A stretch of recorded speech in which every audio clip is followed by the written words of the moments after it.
आया पान नरक में शराब पीने वाला व्यक्ति जाता है। जो शराब पिएगा वो अयह पान नरक में जाता है। इसलिए अयह पान नरक से बचना है तो दारू शराब से बचना है।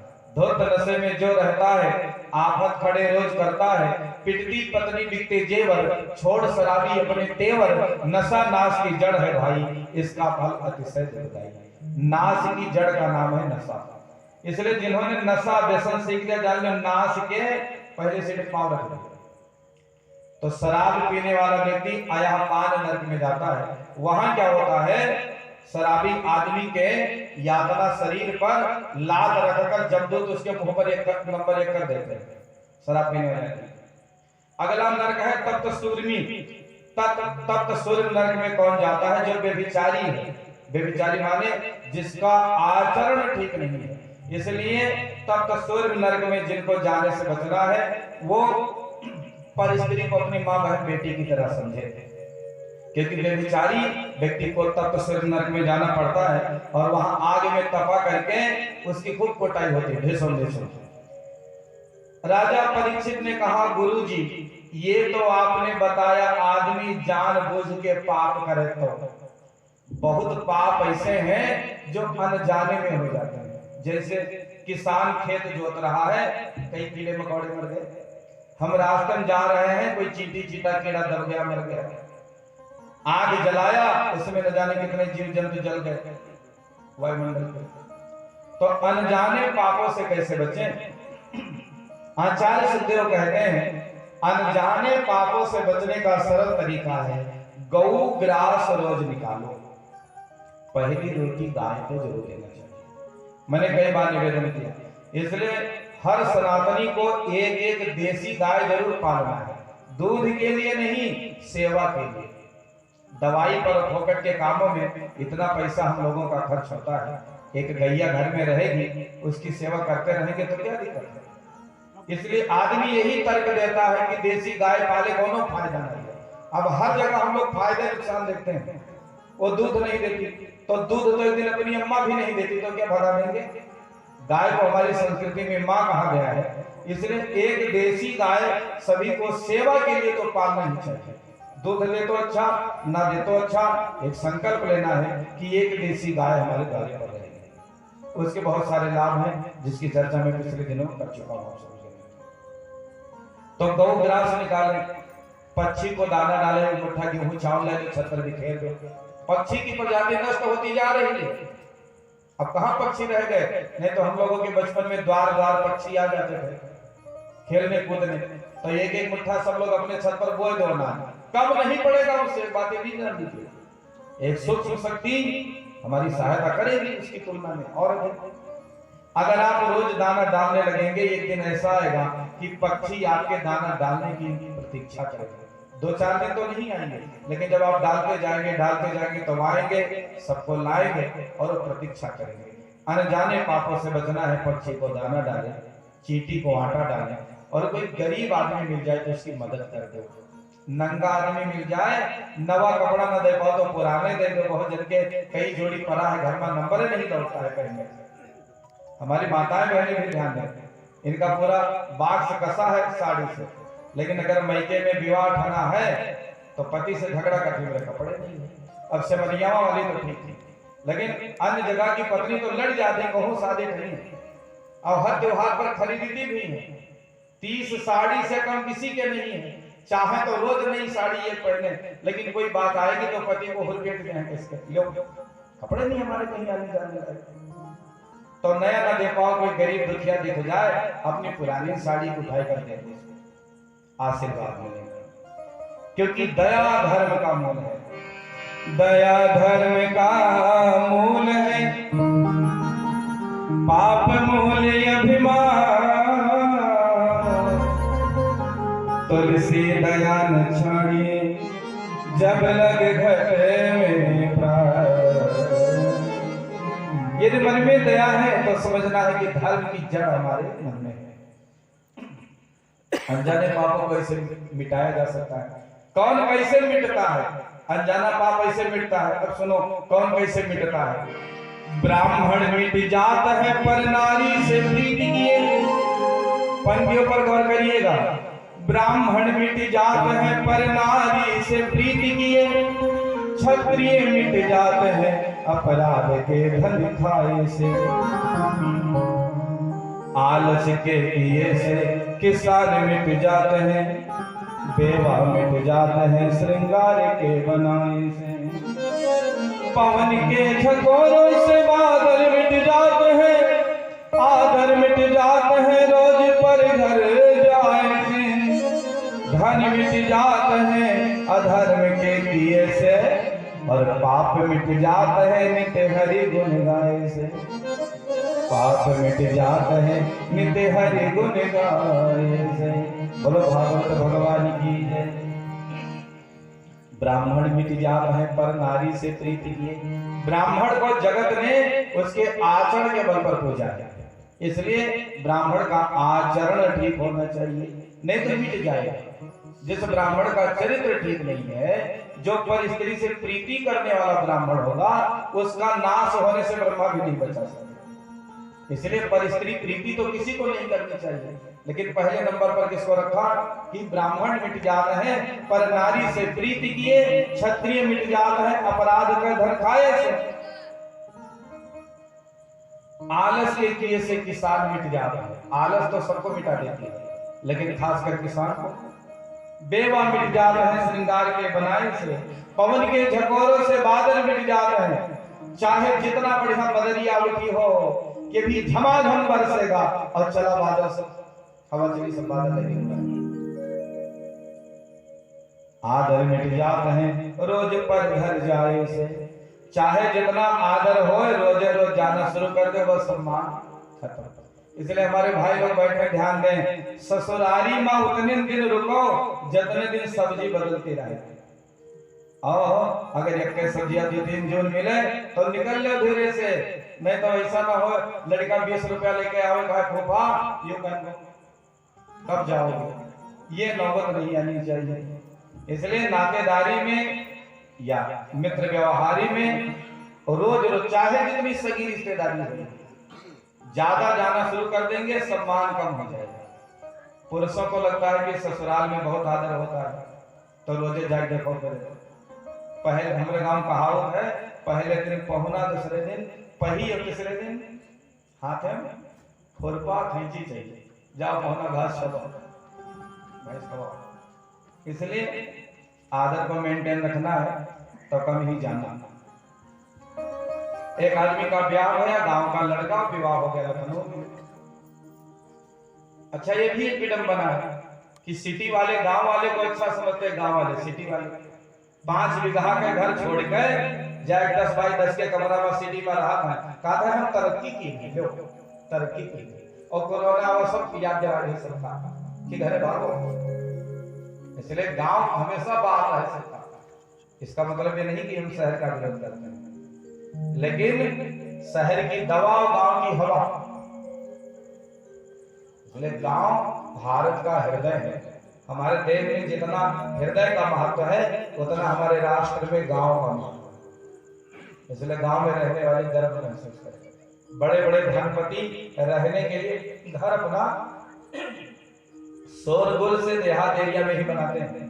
इसलिए अब लखनऊ की लड़की ब्याह हो गया, गांव में उसके माता पिता है, देखें खूब दूर भर में घर बना है, कहीं जतने हमारा पूरा घर उतरे तो उनका रसोई है ब्याह। अब बिटिया पढ़ी लिखी, गांव ब्याह हो गया, अब ये भैया ज्यादा खेती किसानी करने वाले। पुराना जमाना ज्यादा जल्दी ससुराल जाने मिलता नहीं था, खूब बलवा हुआ तो विवाह के 2.5 साल बाद गए। अब पत्नी इनकी बड़ी प्रसन्न की स्वामी जी आ रहे हैं, चौक पुराओ आवत है। सब शहर का एक अलग फैशन, सबको सूचित कर दिया कि जीजा जी आए रहे, तो सब दौड़ दौड़ के आ गए, सालियां साले सब जितने लेहन आते रहे सब पहुंचना पहुंचे। अब गांव के किसान के बेटे संस्कार गांव वाला कहां जाए, पहुंचे तो भोजन आया सामने। अब ये सोचने लगे कि बाजार की तो इतनी बड़ी बड़ी पूरी, और पूरी उतनी छोटी पूरी को कैसे तोड़ी, तो उन्होंने ये पूरी लिया समूची, उसमें सब्जी लगा करके काट मार। कौन समय नष्ट करे, जल्दी भोजन देकर बगल हो। पत्नी ने खिड़की से देखा कि कटा दिया ना। अबे हमारे रिश्तेदार सब कहेंगे कि ये तो बिल्कुल गंवार है। तो खिड़की से पत्नी बोली hello hello hello listen to me. अबे लिसन टू मी कहा जाने लेकिन नहीं जान रहा कि कुछ कहा कि लेकिन तो कहीं 1/2 मैंने कम से कम एक बार दो तो कह। खिड़की से उन्होंने देखा तो कहने लगे कितनी संस्कारी है हमारी पत्नी। कहते हैं कि वो इतनी दूर से आए हो देवी पाटन मंडल से, थका हो ये पूरी का मतलब दूध ही खाओ। अब उसने कहा था ये मैं दूध करो, मैं दूध पूरी उठा सब्जी लगाऊं गट माथा पीटा उसने हे राम यह बाकी रह जाना। तो फिर उन्होंने देख लिया खिड़की से तो कहने लगे भले ही ये शहर में रहती है तो संस्कार देखो कितना बढ़िया है। कहते हैं कि अन्न देवता हो पहले माथे से लगाओ तब खाओ। अब रसे वाली सब्जी पूरी लगाई, सब्जी में सब्जी पूरी एक में किया और जैसे माथे लगाया तो रसे वाली सब्जी कपड़ा सब रंगीन हो गया। नातेदार सब खूब हंसे। पत्नी ने सोचा बढ़िया बेइज्जती कराई, इससे बढ़िया नहीं आते तो बढ़िया। बात किसी प्रकार पड़ी रही। शाम का सास कहेंगी हमरे दामाद आए हैं तो मैं भोजन कराऊंगी। अब सास रोटी बनाने लगी, 25 रोटी खाएंगे दामाद, पानी बनाएंगे। तो सास कहेंगी बच्चा आधा भोजन हो जाए तो पानी पिए चाहिए। दामाद कहे अम्मा आधा हो तब तो पानी पी। सास मात पेट की कर्म फाट गया हमरे बेटिया, तू 25 रोटी खाओ भी आधा ना है तो पूरा कब हुई। तो फेरी वाला आता था ठेले पर सब्जी लेकर, उससे कहा भैया हमरे घरे 2 किलो पालक रोज ले जाए तो बैल आवा।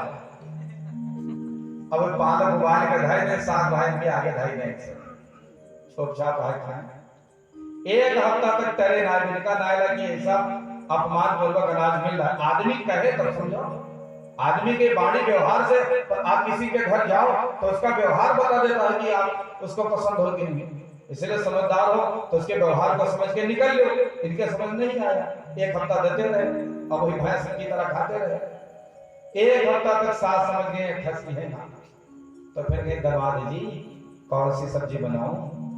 तो दामाद कहे अम्मा जी ये पालक बोए हुए की खरीदे थे। कहीं काहे कहीं बोए हो तो खेत बता दो जाए चाहिए हमारे डाल दो एक हफ्ता पालक खाए तो बताओ फिर कौन सब्जी बनाई।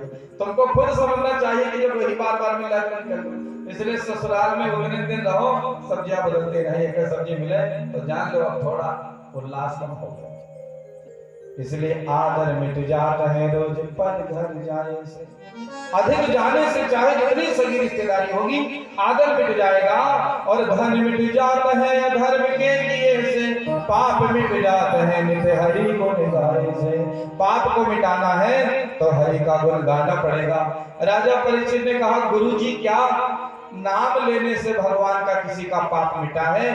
आचार्य सिद्धदेव कहते हैं हाँ। कान कुब्जे तुझा कश्चित दासे पते अजामिला, नामना नष्ट सदाचार दासा संसर्ग दूषिता। कन्नौज में कानकुब्ज ब्राह्मण परिवार में एक बच्चा जन्मा जिसका नाम अजामिल। क्या नाम? अजामिल। अजामिल बचपन से परम विद्वान थे। बड़े होकर के उन्होंने शास्त्रों का अध्ययन कर लिया। हर रोज चर्चा होती भैया अजामिल के समान कोई विद्वान नहीं है। इसलिए जिन्होंने अपने जीवन में तरक्की कर ली है, समाज में 10-50 लोग पहचानने लगे हैं, उनको बहुत सावधान रहना चाहिए। हमारे गांव में कहावत है कि नंगा नाचे फाटे का। समाज में जगह कोई नहीं जानता है, वो आदमी चाहे जो कुकर्म करे तो क्या, लेकिन आप नहीं स्वतंत्र है कुकर्म करने को। आपको 10-50 लोग समाज में जानते हैं। इसलिए जब उन लोगों को पता चलेगा अरे वो आदमी इतना घटिया, तो सारा सम्मान जो बना है बलिया में हो जाएगा। सम्मान बनाने में जिंदगी गुजर जाती है और मिटाने का क्षण मात्र भी नहीं। इसलिए कोई कुकर्म करने विचार मन में आवे तो 1000 बार सोचो कि जब समाज में उन लोगों को पता चलेगा जिनके मन में हमारे प्रति श्रद्धा है तो क्या होगा हमारे आगे। इसलिए फूंक फूंक कर पावर करना चाहिए। ढलान हमेशा ऊंचे से नीचे की ओर होती है। इसलिए यदि जिन लोगों ने समाज में पहचान सम्मान प्राप्त कर लिया हो, कुकर्म से ज्यादातर भागने का बचने का प्रयास करें, नहीं तो बना बनाया खेल बिगड़ते देर नहीं लगेगी। सबसे ज्यादा संभालना है अपने कान को और अपनी आंख को। कान से गलत सुनोगे तो बुद्धि गलत हो ही जाएगी, चाहे जितने समझदार हो। अगर खराब खराब गाना सुनते रहोगे तो बुद्धि बिगड़ जाएगी। बोलो भागवत भगवान की जय। बच्चा वहीं से ना झांको, अंदर आइए। एक बार सभी धर्म प्रेमी बंधुओं को सूचित किया जा रहा है, यहाँ कोई फीस नहीं है, टिकट नहीं कटवाना है, कथा सुनने के लिए सबको आना है। कई लोग देखते हैं गेट झांक झांक चला जाता है। हाँ, गेट खुला है माने सबको आना है। बोलो बांके बिहारी लाल की जय।